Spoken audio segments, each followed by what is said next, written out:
Do you remember the moon shot? When they went to the moon? Yeah. Yeah. And Catherine did some electric welding in the nose cone that Glenn, the first astronaut that went up was that Glenn. I'm not sure. Glenn was one of them, yeah. Shepard and Glenn. Shepard. Shepard. Maybe it was Shepard. Alan Shepard. Alan Shepard. And she done. And she took us out there when we went to California in 1964. And stayed till, I think we went out in November, and stayed till in March of 1965. And she took us out there and showed, they had a replica of it, and she showed that she had climbed up in there and done some electric wiring. It took Alan Shepard in space. How'd you get to California? Went on the bus. It was 2 days. Days and nights. Mom was out there right after Thanksgiving, and she had a Christmas tree up in the corner. And was sitting there watching TV, and it felt like something was pulling the rug out from under her feet. And Dad said, "What is that?" And I said, "It's an earthquake." I said, "They have them out here all the time." And the Christmas tree was hitting the walls, and the furnace was rattling. And so the people said, "You better call your folks out. I bet they're scared to death." And I said, "They're the most calmest people out here." But it was 5 point something. But I figure that's what they had all the time. And so we wasn't a bit worried about it. And all the people out there thought we'd be scared to death of that earthquake.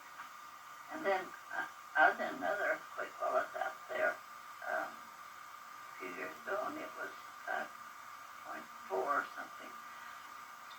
And Catherine got up to go to work, and I said, "I had an earthquake last night." She said, "Oh, we didn't either." So I got the radio, and it's never said nothing about it. I said, "You're just dreaming."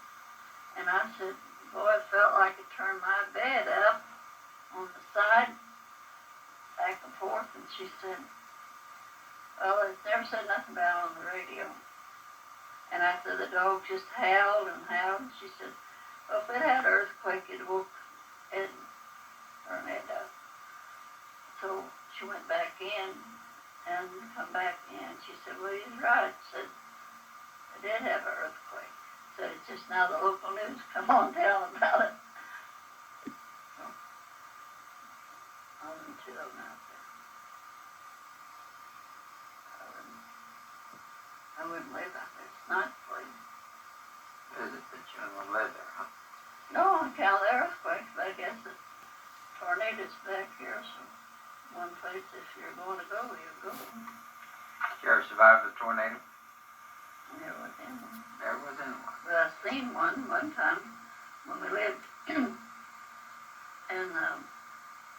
Walter House. There was one I saw over by Buffalo. Let's see, go up and down like that. Plumb to the Lake of the Ozarks, down through there. And it was a tornado. And we had that terrible storm. One time I had the goats out in the ballpark, don't you know?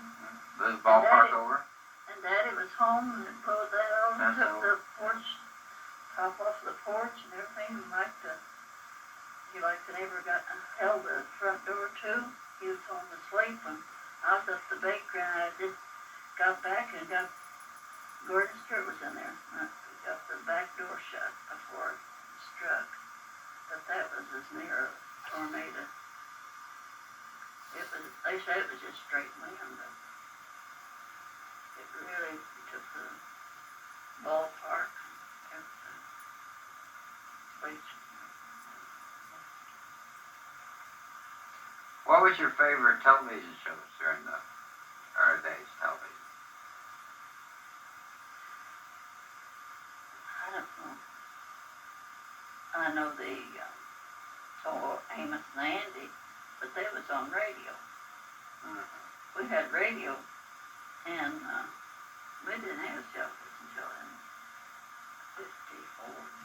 But we had the radio, and we'd listen to Ma Perkins and my gal Sunday and all those, and the kids would listen with me, and we'd never leave home till we found out whether the old witch was going to get them or they would leave you with a cliffhanger every day. And so you'd have to tune in, and they just continue stories. My gal Sunday and I don't know. And then they had Queen for a Day. Right. And Tom Brennan, was it? There's a baker on one of the programs. I know they had, and my mother and dad never did see television. My sister never seen television,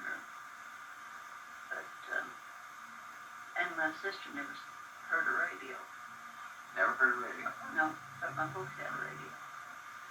But my sister died in 1923. She had kidney poison, and her and the baby both died. She was married to Earl Glenn. That was Olive. Ollie. She's 2 years older than me. She's about 17 when she died. What about driving a car? Did you ever drive a car? Tried it. I drove out to Phillipsburg. But when I went to back up, I pushed on the gas. Thought I had to. And my gosh, I like to scare Uncle Orville to death. You got back there in a hurry, huh? Yep, I hit a tree probably. But I done good in driving. But I couldn't back up. I just never drove anymore. Grandma wanted me to learn to drive. And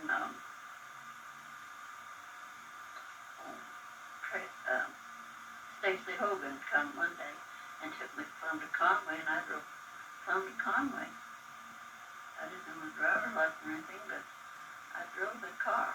You didn't need one of that. And we stayed behind. There's a tractor on the road, and I wouldn't dare go out around him. I was afraid of it. So I just poked along behind him till he turned off.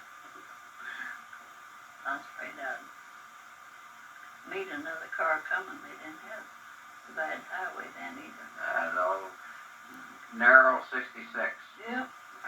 So I just stayed in behind him. She said, "You passed him down." I said, "I don't want to." I was afraid I'd lose control of things. Let's see. Did you ever fly in an airplane? Yep. I did. Yeah, and I've been in Mexico too. You've been to Mexico. Left the United States. What kind of airplanes you flying? Well, I flew in the American and